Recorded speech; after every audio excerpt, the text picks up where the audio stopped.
Hello and welcome everyone on YouTube and Twitch and on Discord. And I have been live on TikTok for a few minutes now.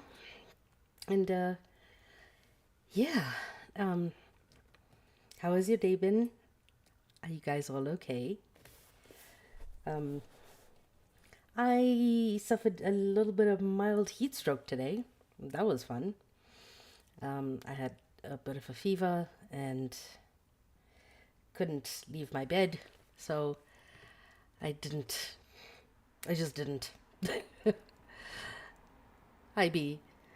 Yeah, I'm all right. Um, I'm okay now. Just I sat in one of my friend's Twitch streams for most of the day and just created chaos in the comments. Well, actually, I will roll now because I also have to roll for myself for something else.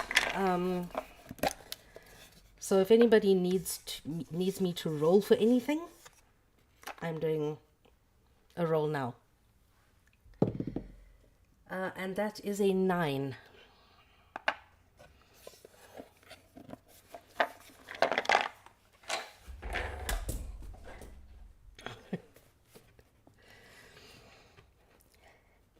It is Nikita coded, definitely. Sitting in AC's Twitch stream and causing chaos in the comments. So hi, welcome everyone. And name 2 structures that hold bodies of water. Structures.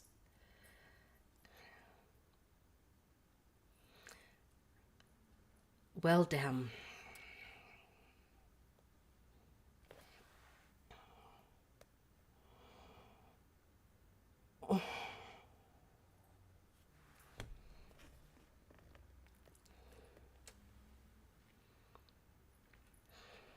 I'm not going to ban you.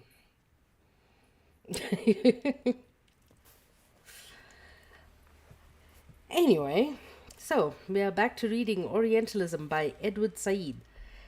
And if you haven't been here for the readings, you can catch up on Twitch and YouTube. So, where we're at now is chapter 2, page 156. Yes, his chapters are incredibly long. And we went over the ways in which Marx and Orientalism intersect. And I've just lost my train of thought. Oh, yes. And creating the law, Lore, of Orientalism. And how these people who wrote about the Orient from a European perspective shared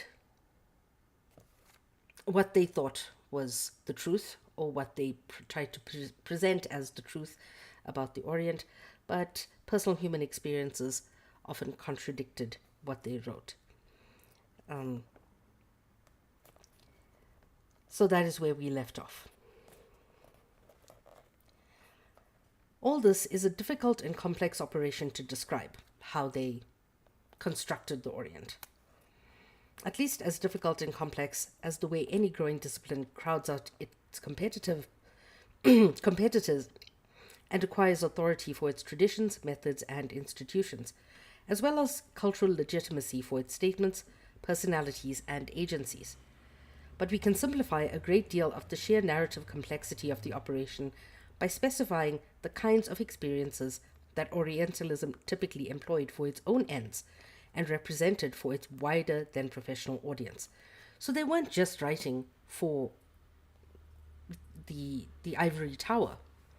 They were also writing for the general European audience, meaning, hey, this is the East, this is everything that we know about it, this is everything you need to know about it, and therefore you need to know nothing else except take our word for it. And in it was the Orient that they themselves constructed, not really based on experience and the truth, but based on their own biases, their own racist, capitalist, patriarchal biases. And I'm going to look at what Justin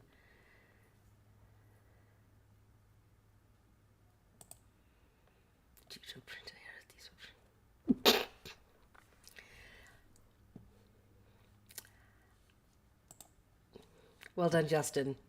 I love that. Keep tapping the screen, share out the live, and yeah, let's get this out to people who need to hear this.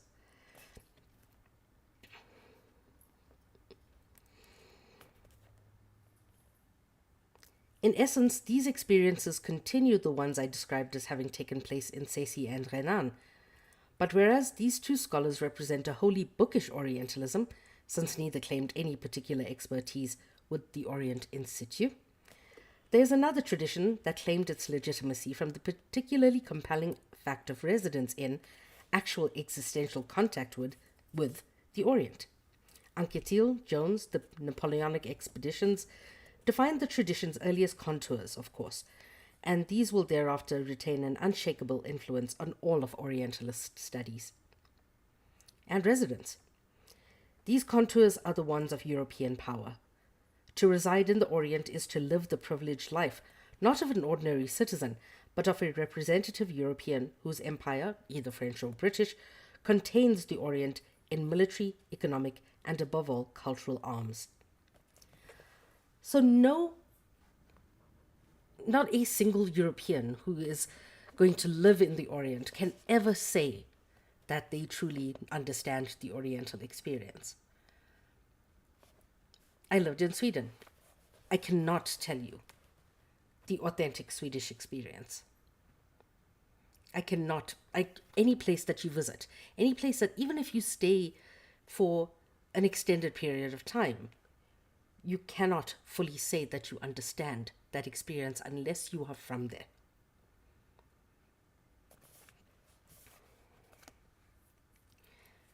And I would say the same even of like children of Orientalists and colonialists, one and the same, who were born in places like India. They were still born into privilege. They were still born into a Western mode of thinking. They were still born into Western households. They were still born into a European tradition.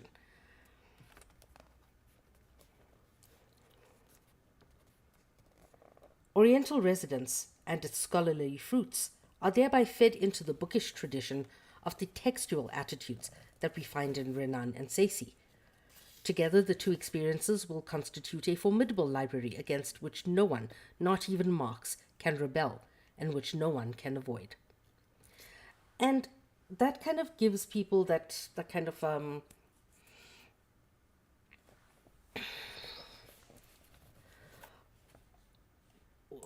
what do we call it? You know, when we say somebody is appealing to authority, and that doesn't fly in academic and debate spaces. What we mean is an appeal to authority that is unearned. To say that you know about the Orient just because you live there is an appeal to authority. To say that you know about the Orient because you're from there is not. To say that I can argue about gender and media because I have a degree in it is not an appeal to authority. That is actually a person who is an authority on it. If you say that I live with a woman, therefore I know exactly what the woman's experiences are, that is a false appeal to authority. So whenever people say, oh, appeal to authority, you can't just mention your degrees and think that, you know, you're the expert in it. Actually, that's what it means.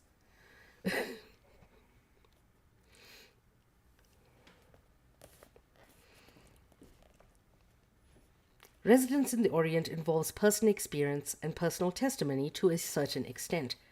Contributions to the library of Orientalism and to its consolidation depend on how experience and testimony get converted from purely personal document into the enabling codes of Orientalist science. Now,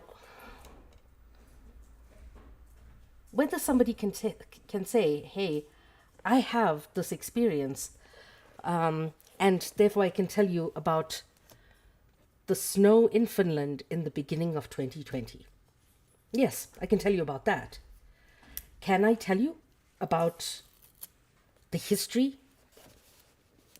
If I read about it, if I learn about it, yeah. If I study it, then yeah. Can I tell you about what it feels like to live there winter after winter? Just because I've been there once? No.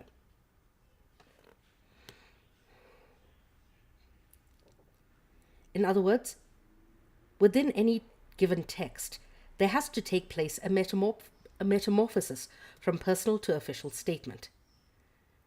The record of Oriental residence and experience by a European must shed, or at least minimize, its purely autobiographical and indulgent descriptions, in favor of descriptions on which Orientalism in general, and later Orientalists in particular, can draw, build, and base further scientific observation and description.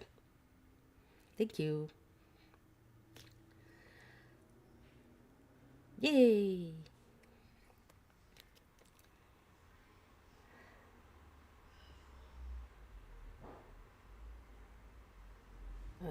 So one of the things we can watch for is a more explicit conversation than in marks or of personal sentiments about the Orient into official Orientalist statements. Now the situation is enriched and complicated by the fact that during the entire 19th century, the Orient, and especially the Near Orient, was a favorite place for Europeans to travel and write about. Moreover, they developed a fairly large body of Oriental-style European literature, frequently based on personal experiences. Flaubert comes to mind immediately as one prominent source of such literature. Disraeli, Mark Twain, Kinglake are other obvious examples. But what is of interest is the difference between writing that is converted from personal to professionalism.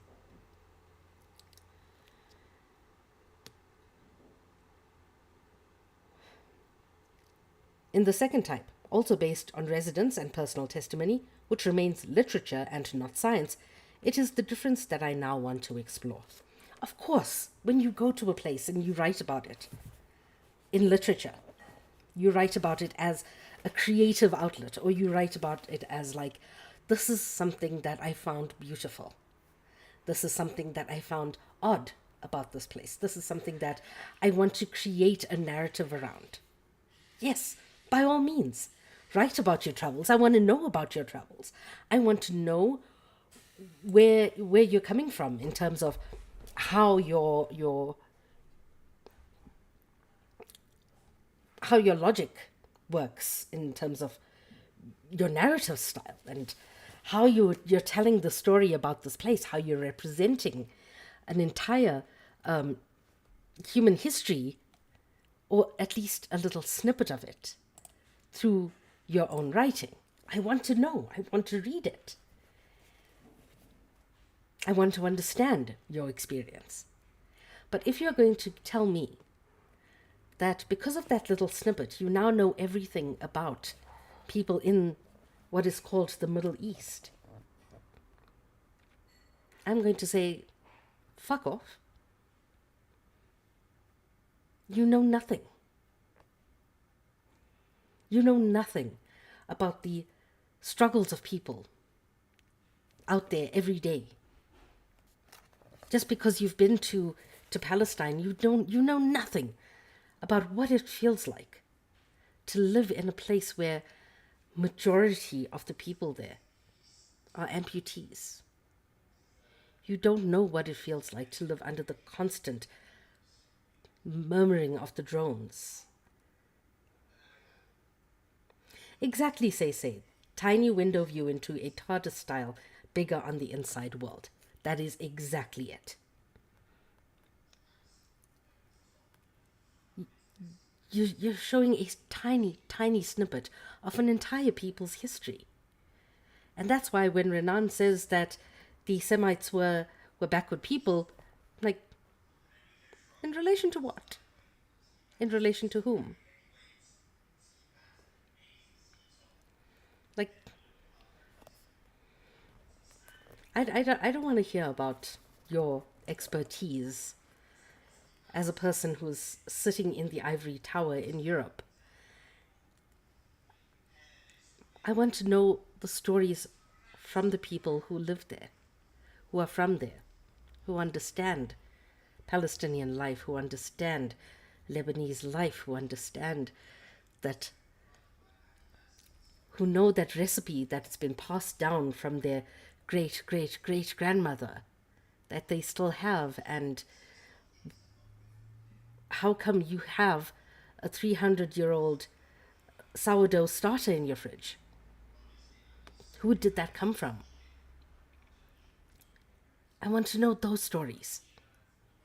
I don't want to know a European's take on why Arab people are quote unquote backward. Because you know nothing.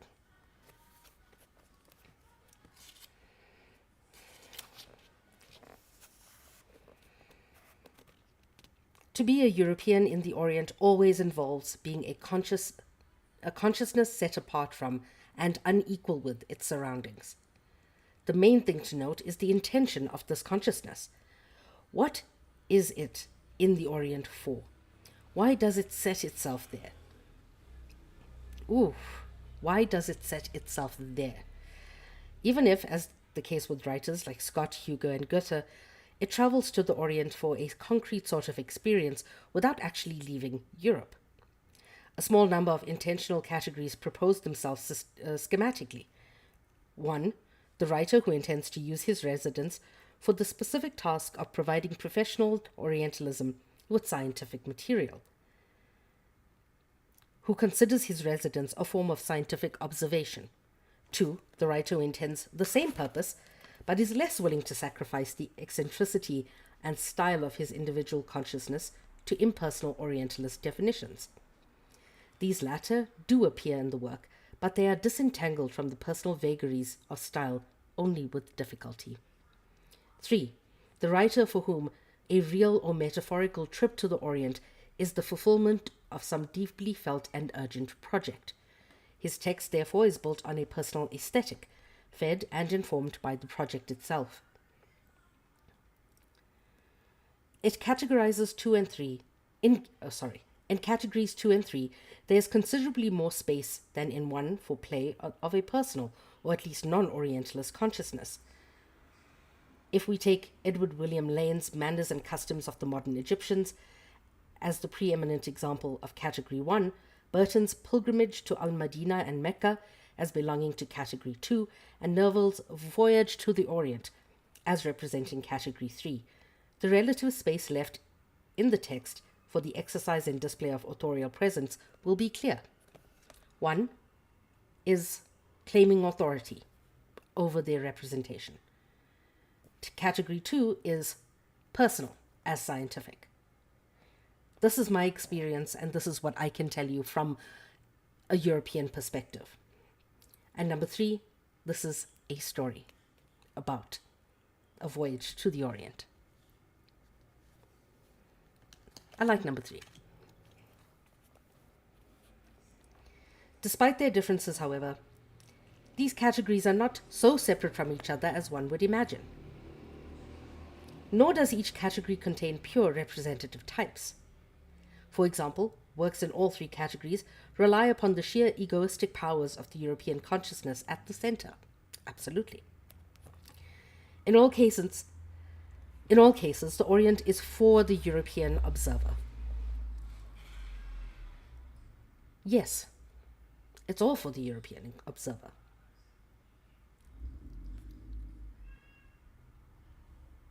The cat is yelling. Why is my cat yelling so much? Oh, okay. I thought Mao was yelling. To anybody who wonders if we have Gatorade in South Africa, no, we don't. We have Lucozade. It's same. It's same, I said.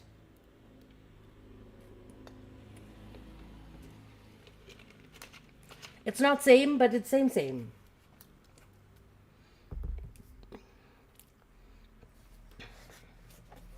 You'd never say he's South African, how he doesn't understand. For perusal and entertainment and exploitation. The first one is for the most exploitation.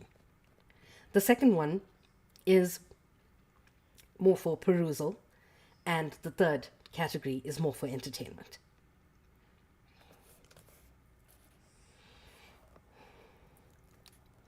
What is more, in the category that contains Lane's Egyptians, the Orientalist ego is very much in evidence.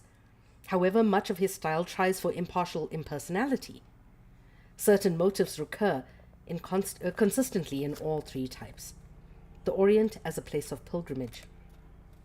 Yes, I have the original here.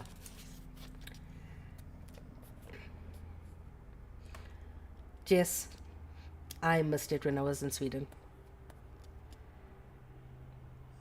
The Orient as a place of pilgrimage is one. So too is the vision of the Orient a spectacle, or a living tableau. Every work on the Orient in these categories tries to characterize the place, of course, but what is of greater interest is the extent to which the work's internal structure, in some measure, is synonymous with the comprehensive interpretation, or an attempt at it, of the Orient as a European study. Okay. Estonia, a living tableau, yeah. Or he says a tableau vivant, which is a living tableau.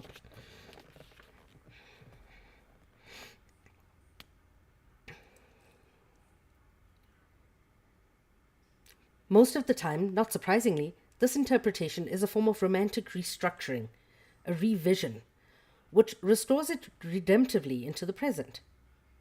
It only comes into the present when the European perceives it as such.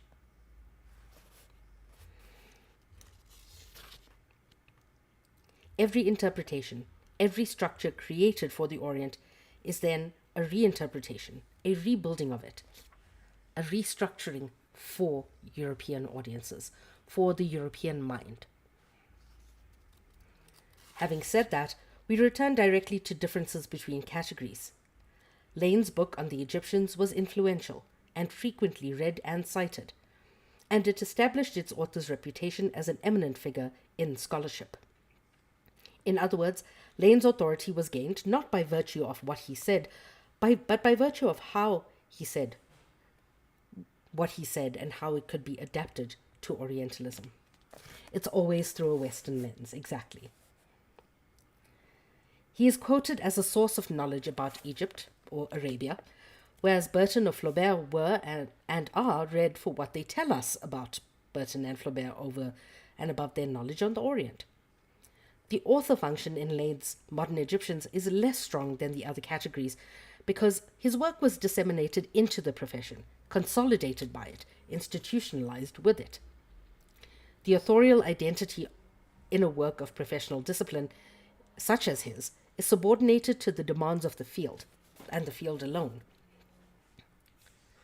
as well as to the demands of the subject matter. What are we discussing right here, right now?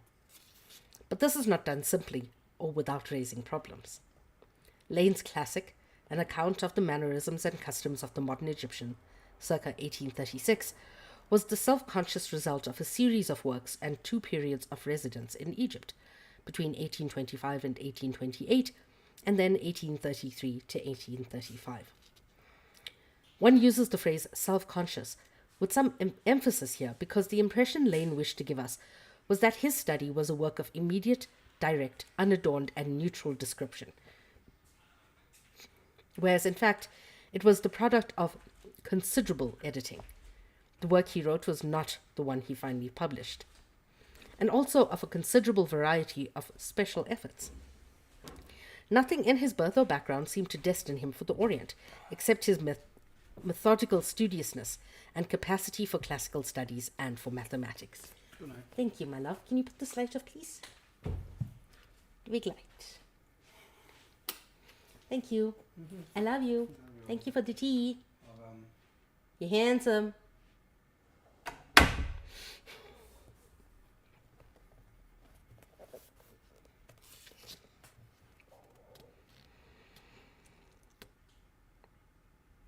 Which somewhat explained the apparent internal neatness of his book. I have always known mathematicians. He's such a grouch. Tiki Taki says good night. Tiki Taki says good night. He's so grumpy.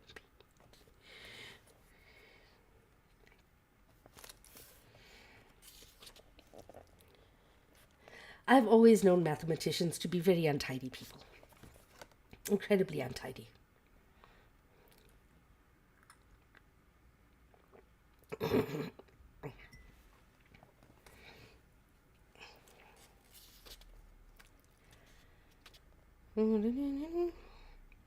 His preface offers a series of interesting clues about what it was that he did for the book. He went to Egypt originally to study Arabic. Then, after making some notes about modern Egypt, he was encouraged to produce a systemic work on the country and its inhabitants by a committee of the Society for the Diffusion of Useful Knowledge. Yay, Taro! Welcome! Yeah, I started late today. I love that name! My God! The Society for the Diffusion of Useful Knowledge. Does it still exist?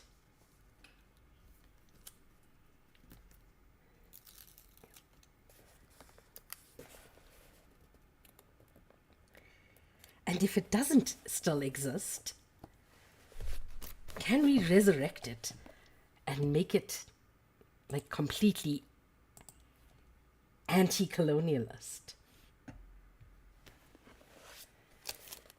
Society for the Diffusion of Useful Knowledge.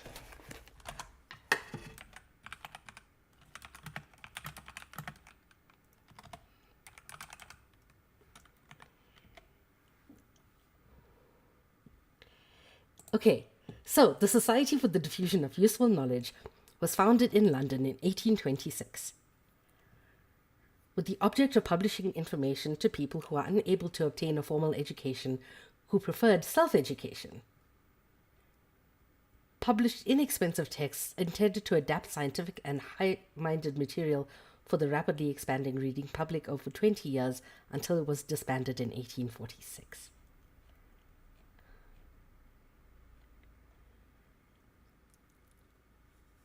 An independent Boston Society for the Diffusion of Useful Knowledge was founded as a part of the Lyceum movement in the United States in 1829. It was active from 1829 till 1947. And then the American Society for the Diffusion of Useful Knowledge was founded, which published a 50-volume set of books called the American School Library.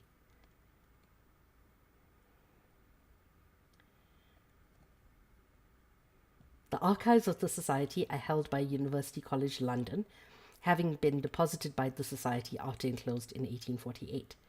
It spans 200 volumes and 221 boxes, includes minutes, financial records, unpublished manuscripts, and correspondence. Also holds the University College London also holds the papers of the Society's founder, Henry Brougham, consisting primarily of his incoming correspondence, totaling around 50,000 items, and material relating to his legal and political career. That is fantastic. I want to know if the American Society still exists.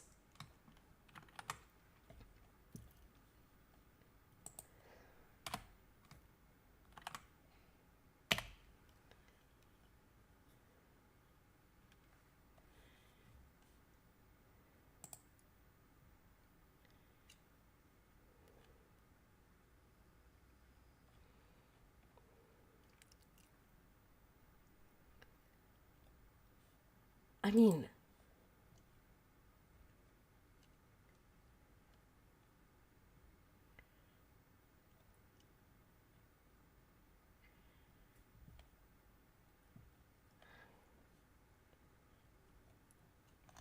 Okay, the American Society for the Diffusion of Useful Knowledge is no longer in existence, it seems.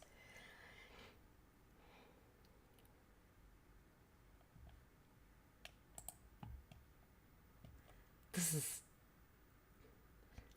If it's a secret society, we'll never know, yeah.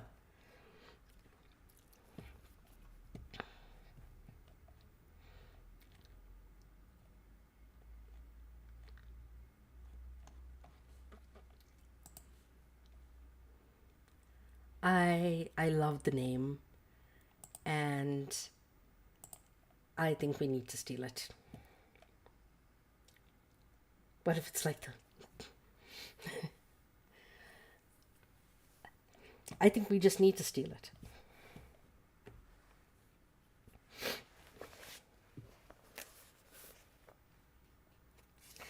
I mean, the essence of it is good.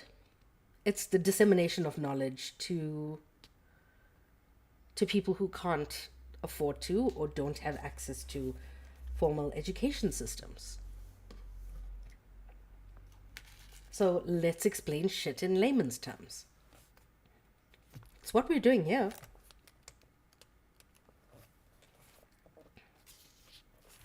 Anyway, I lost my train of thought. I went on a rabbit hole. From being a random set of observation, the work was changed into a document of useful knowledge, arranged for and readily accessible to anyone wishing to know the essentials of this foreign society. The preface makes it clear that such knowledge must somehow dispose of pre-existing knowledge, as well as claim for itself a particularly effective character. Lane is the subtle polemicist. He must show initially that he did what others before him neither could or did do. And then that he was able to acquire information authentically and perfectly correct. And thus his peculiar authority begins to emerge. When Lane dallies in his preface with Dr. Russell's account of the people of Aleppo, a forgotten work, it's obvious that the description of Egypt is his main antecedent competition. But that work, confined by Lane to a long footnote, is mentioned in contemptuous quotation marks as the great French work on Egypt. I mean, that work was once too philosophically general and too careless, Lane says, as Burckhardt's famous study was merely a collection of proverbial Egyptian wisdom, bad tests of the morality of a people. Unlike the French and Burckhardt, Lane was able to submerge himself among the natives, to live as they did. No, he didn't. To conform to their habits and escape exciting in strangers and suspicion of being a person who had no right to intrude among them. Lest that imply Lane's having lost his objectivity, he goes on to say that he conformed only to the words, his italics, of the Quran, and he was always aware of the difference of an essentially alien culture. Antecedent, yes.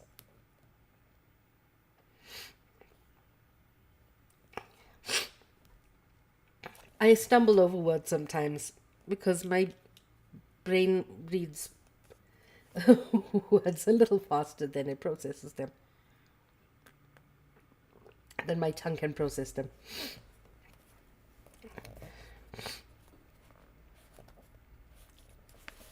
Okay, let me get the correct.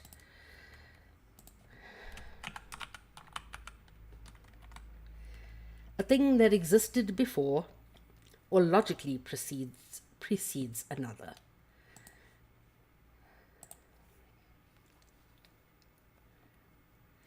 The in-house publishing organ of the Museum of Jurassic Technology in Los Angeles is called the Society for the Diffusion of Useful Information, which many communities in North America have established societies for learning in retirement, which are partially modeled along the same lines of the goal of disseminating knowledge amongst people who, although retired, are still interested in continuing to learn. Thank you so much for that, Justin. Fantastic.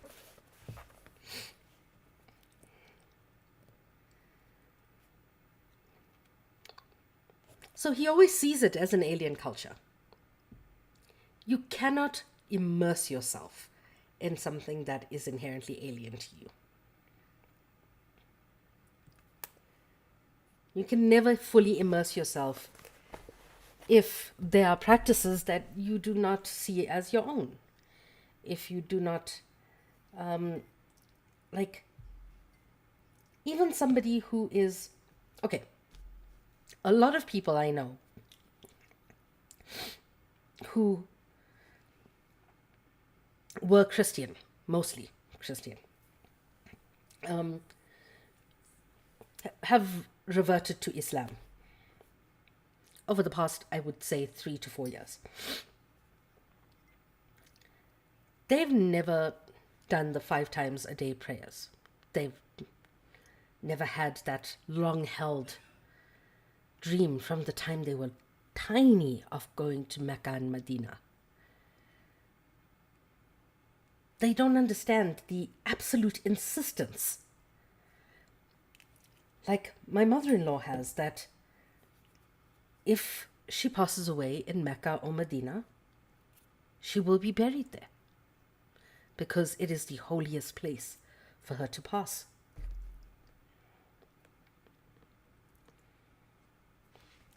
They don't understand that those entrenched beliefs.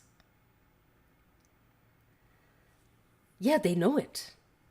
But like, my mother-in-law is one of those people who grew up with it to an extent that, thank you, when she passes, she will not wait for even her children to be at her funeral. Because the Islamic tradition says you have to be buried within 24 hours. We didn't. My husband and I didn't get to see, didn't get to go to the burial for his grandmother because we could only get a flight more than 24 hours later. We'll never understand that reality, even if we revert to that religion. We'll never, ever understand that reality, that entrenched belief of this has to happen, regardless of what else is going on around you. They will never understand. Beginning to fast for Ramadan at 7 or 8 years old, I don't know how early people start fasting, and the forgetting to have that you can't drink water, and the complaining, why do I have to fast? Why do I have to fast? It really is, but that's something that Muslim people kind of make peace with very, very quickly. Like sometimes you will not be able to make your loved ones' funerals, and you will just have to trust in Allah.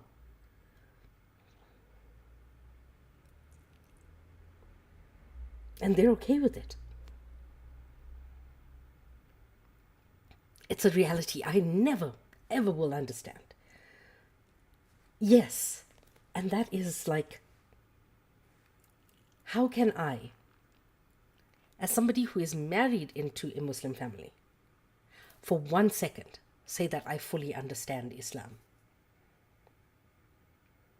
I am always going to be alien, even if I truly reverted. I will never get it. Just like I will never understand faith in a Messiah or a Savior, or the belief that Jesus Christ existed, or I will never fully understand somebody who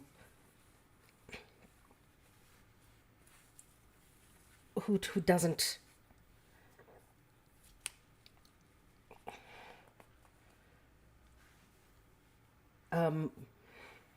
leave the house on a certain day because of what they believe.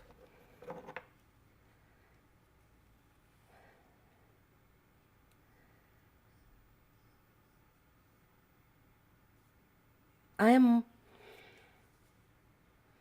a person who grew up without faith. Not many people can understand what it's like to grow up in the shadow of apartheid as a person without faith, as a person who had very strong community but didn't have a God in whose hands I could put things and say, can you hold those for now?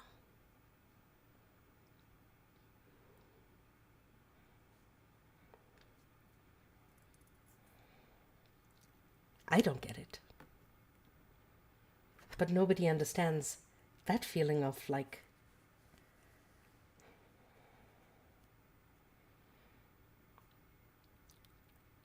I had no solace in those moments.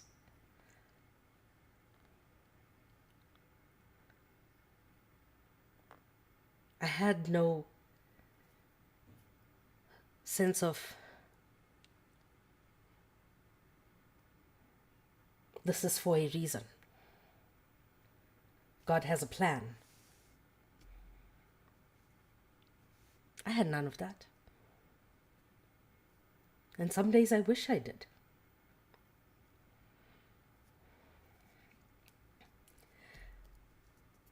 So not even a person living in a place for 20 years will ever understand what it is to be another person.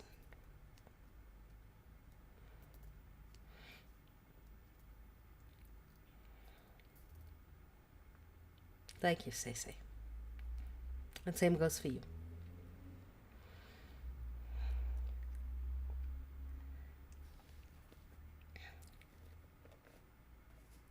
It is only Europeans who have gone into other places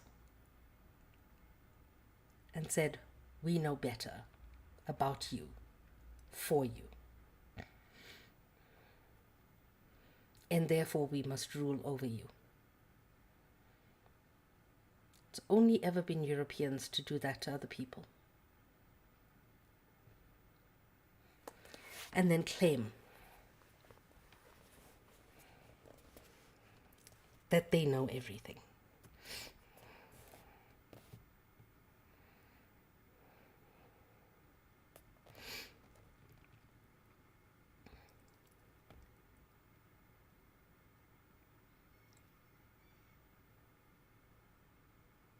The Orientalist can imitate the Orient without the opposite being true. What he says about it is therefore to be understood as a description obtained in a one-way exchange. As they spoke and behaved, he observed and wrote down.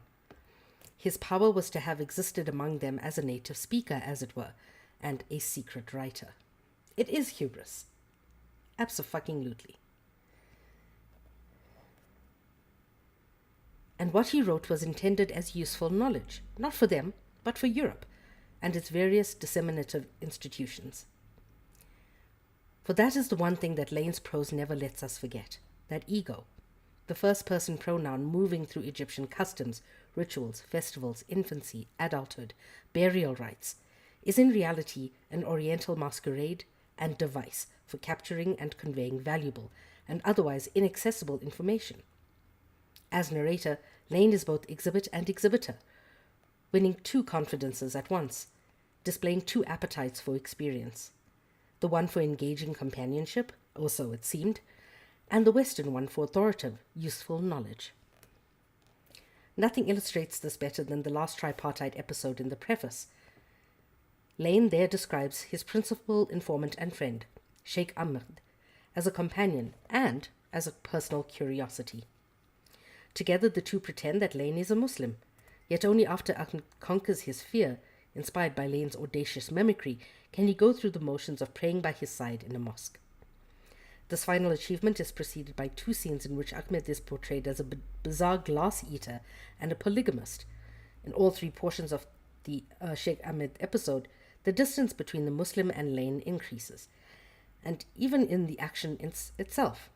As mediator and translator, so to speak, of Muslim behavior, Lane ironically enters the Muslim pattern only far enough to be able to describe it in a sedate English prose. His identity as counterfeit believer and privileged European is the essence of bad faith, for the latter undercuts the former in no uncertain way. Thus, what seems to be factual reporting on one rather peculiar Muslim is made to appear by Lane as the candidly exposed center of all Muslim faith. No mind is given by Lane to the betrayal of the friendship, or with others who provided him with this information. What matters is that the report seemed accurate, general, and dispassionate, and the English reader be convinced that Lane was never infected with heresy or apostasy, and finally, that Lane's text cancels the human content of the subject matter in favor of scientific validity.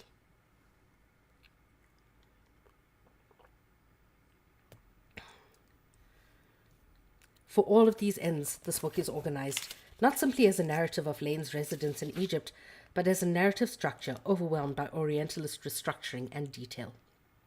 It's a betrayal. It's an absolute betrayal. It's a betrayal of friendship. It is a betrayal of trust. It is a betrayal of the people who are around them. Actually, I'll return to the audiobook after you sign up. Yeah.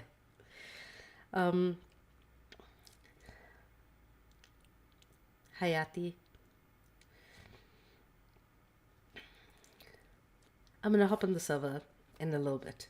Like, in about 10 minutes or so.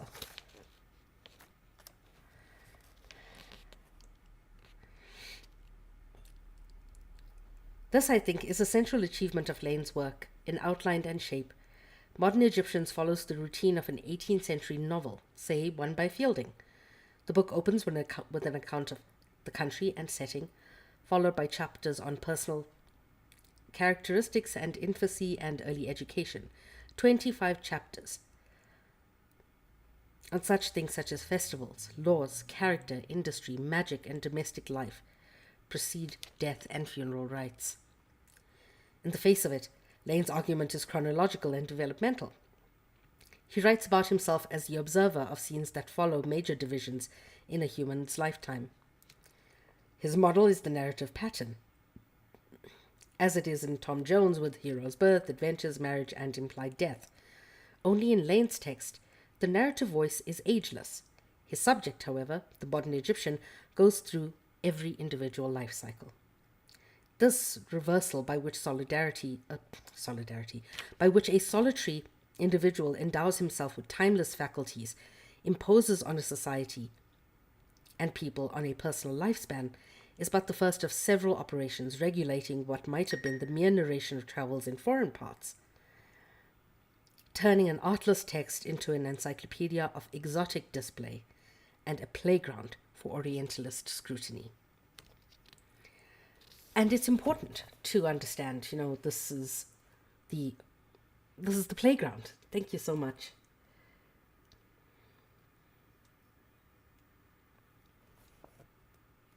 Thank you, baby.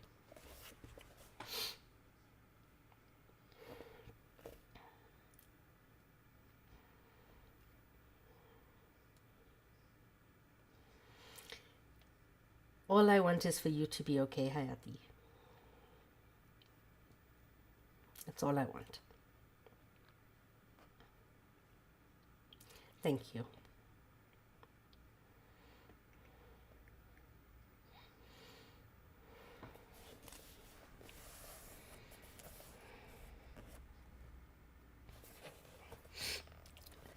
So the scrutiny that the microscope under which he puts Egypt is one that Europe is never subjected to.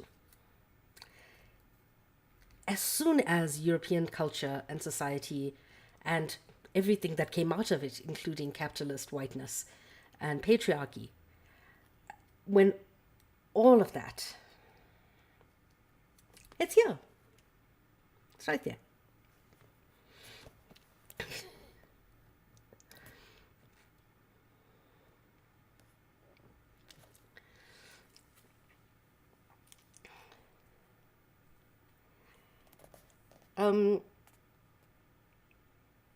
anytime European anything comes under that kind of scrutiny, we get bombed or sanctioned or embargoed.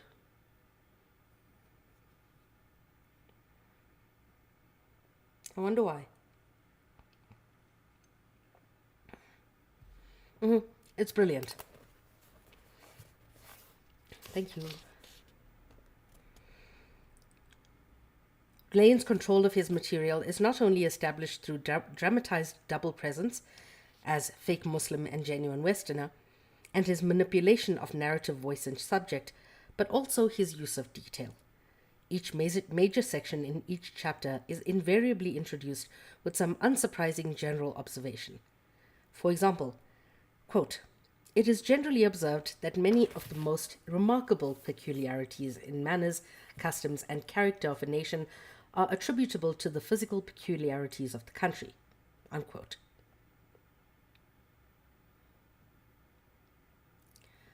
What follows confirms this easily. The Nile, the remarkably salubrious climate, the peasants' precise labor. Yet instead of leading to a next episode in narrative order, the detail is added to, and consequently the narrative fulfillment expected on purely formal grounds is not given.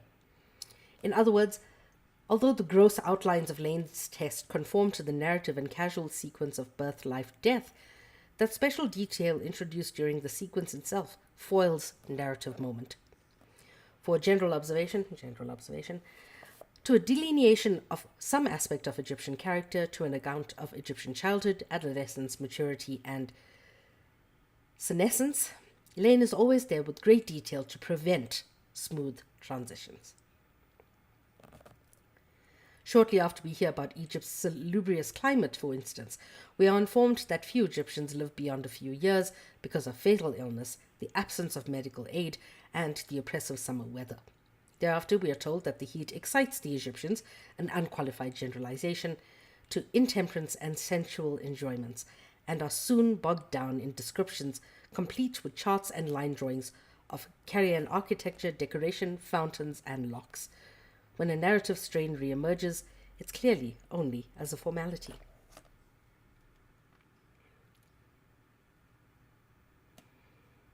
Oh, the government is destabilized, absolutely.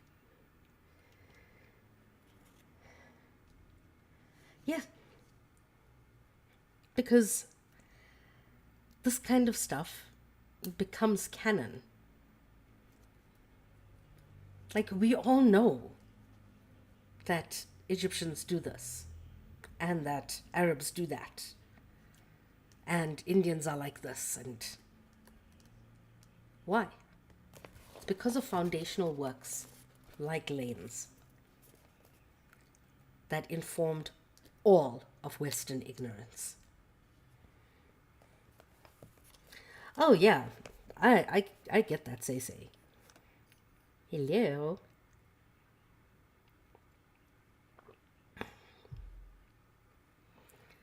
You know that scene from, I think it's Blackadder?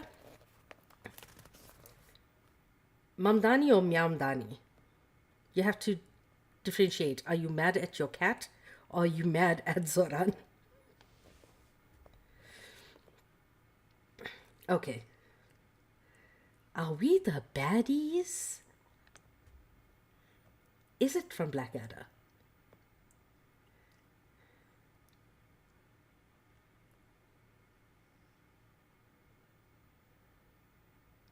Yeah. Okay. Thank you. I was, for some odd reason, it registered as Blackadder in my head.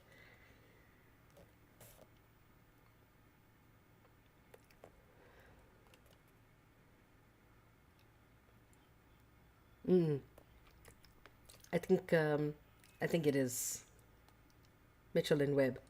Same sort of humor, yeah. Hi, Moss. Christine, tell me why you're mad at Mamdani. Because if you're mad at him, I'm probably mad at him too.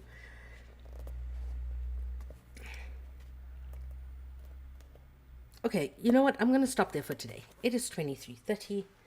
I should get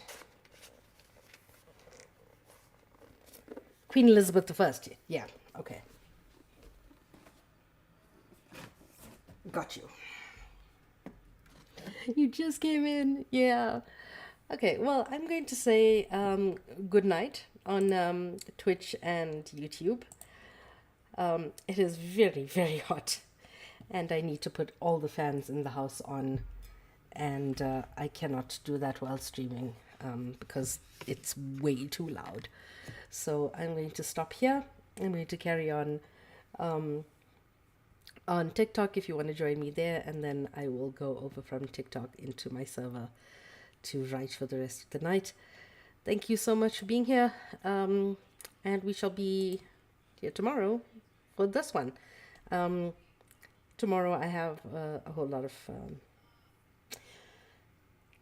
I'm not going to finish that sentence. I'm going to be at a protest tomorrow. The Goodman Gallery cancelled the contract with a South African artist, a local artist who was chosen for Venice exhibition. It's in my link tree. It's right at the top where all of the social links are. And yeah, the Goodman Gallery in Johannesburg cancelled her contract because she did a whole lot of work against Palestinian occupation and documenting the genocide of the Palestinians. So that is what we're going to be protesting tomorrow. I need to go downstairs, get myself some leftover COVID masks and paint some red crosses over it as a symbol of censorship. And yeah, that's what I'm going to be doing for now. So yeah, I shall see y'all in the server. If y'all are there, I'll see you in VC. If not, take care. I'm going to be carrying on TikTok for the next few minutes. Bye.